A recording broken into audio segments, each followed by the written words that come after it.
আসসালামু আলাইকুম এভরিওয়ান, কেমন আছেন সবাই? আশা করছি ভালো। তো আজকে চলে আসলাম হেনা শপিং কমপ্লেক্সে। মূলত একজনের জন্য একটা গিফট কিনতে এসেছি। কি উপলক্ষে গিফট কিনতে এসেছি এটা নিশ্চয়ই আপনারা টাইটেল দেখেই বুঝে গিয়েছেন। কার জন্য গিফটটা কিনছি এটা একটু পরেই বলবো। প্রথমেই শাড়ির দোকানে চলে আসলাম, আর চয়েস ছিল যে জর্জেটের মধ্যে একটা শাড়ি নিব। তো এর জন্য জর্জেট শাড়ি দেখাতে বললাম। এই ব্ল্যাক শাড়িটা যখনই নামালো তখনই তো চোখ আটকে গিয়েছিল। এই শাড়িটা দেখে অনেক বেশি পছন্দ হয়েছিল আমাদের। তবে জানি না ক্যামেরায় কতটা ভালো লাগছে, তবে বাস্তবে সামনাসামনি দেখে কিন্তু অনেক বেশি ভালো লাগছিল। এই ব্ল্যাক শাড়িটার সেম ডিজাইনের কয়েকটা কালার ছিল, সেগুলোও দেখালো, তবে ব্ল্যাকটাই ভালো লাগছিল। তারপর ভাবলাম আর কয়েকটা দোকান দেখে আসি, এর থেকে ভালো শাড়ি পায় কিনা বা পছন্দ হয় কিনা। তবে অন্যান্য দোকানে যে শাড়িগুলো দেখাচ্ছিল, মানে যেই জর্জেটের মধ্যে আমরা চাচ্ছিলাম সেই কাপড়ের মধ্যে দেখাতে পারছিল না। প্রত্যেকটা শাড়ি সুন্দর ছিল, তবে আমাদের চয়েস যেমন ছিল বা আমরা যেমন চাইছিলাম তেমন হচ্ছিল না। তো এখন আপনাদেরকে শাড়ি দেখতে দেখতে আসল ঘটনাটা বলি। আজকে হচ্ছে আমার কাকা শ্বশুর এবং কাকি শাশুড়ির অ্যানিভার্সারি। তো কাকা হচ্ছে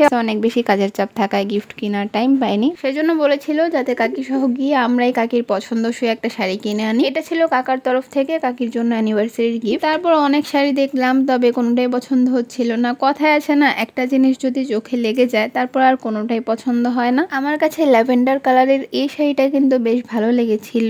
এটার কাজটা একদম মিহিন ছিল, আর পরলেও কিন্তু খুব সুন্দর লাগবে। এখন যে শাড়িটা দেখাচ্ছে এই শাড়িটাও কিন্তু আমাদের অনেক বেশি পছন্দ হয়েছিল, তবে আমরা চাচ্ছিলাম একটু অন্য কালার হলে ভালো হতো, বাট এই শাড়ির মধ্যে অন্য কোনো কালার ছিল না, এর জন্য আর নেওয়া হয়নি। বেশ কয়েকটা দোকান ঘুরে তারপর অনেক শাড়ি দেখে আমরা সেই ব্ল্যাক শাড়ির কাছেই আসলাম, তারপরে এই শাড়িটাই নিয়ে নিলাম। এরপর গিয়েছিলাম টি শার্ট দেখতে। কাকির প্ল্যানিং ছিল যে কাকার জন্য টি শার্ট নেবে। কাকা অনেক বেশি খুঁতখুঁতে টাইপের, এর জন্য আর কাকি নেওয়ার সাহস পায়নি, বললো যে আচ্ছা তোমার কাকা সহ এসে নিব। আসলে যারা একটু খুঁতখুঁতে টাইপের তাদের জিনিস নিতে আসলেই ভয় করে যে পছন্দ হবে কি হবে না। এরপর কসমেটিক্স আর হিজাবের দোকানে গিয়ে টুকটাক কেনাকাটা করলাম। এতদিন ধরে ব্লগ বানাই, তারপরেও এখনো কেন জানি পাবলিক প্লেসে ভিডিও করতে অনেক বেশি আনইজি লাগে। তবে আজকে তেমন একটা ভিড় ছিল না, এর জন্য বেশ ভালোই হয়েছে। আর আজকের ওয়েদারটা জাস্ট দেখেন কি সুন্দর। অনেক বেশি বাতাস ছিল আর এর জন্য অনেক ঠান্ডা ঠান্ডা লাগছিল, আর মনে হচ্ছিল এই বুঝি বৃষ্টি নামবে। বৃষ্টির আগ মুহূর্তে আসলে আকাশটা এমনিতেও অনেক সুন্দর লাগে। এখন যে ওভারব্রিজটা দেখতে পাচ্ছেন, এই ওভারব্রিজটা গাছপালা দিয়ে একদম সুন্দর করে সাজানো। এজন্য আমার ননদিনের অনেক দিনের ইচ্ছা ছিল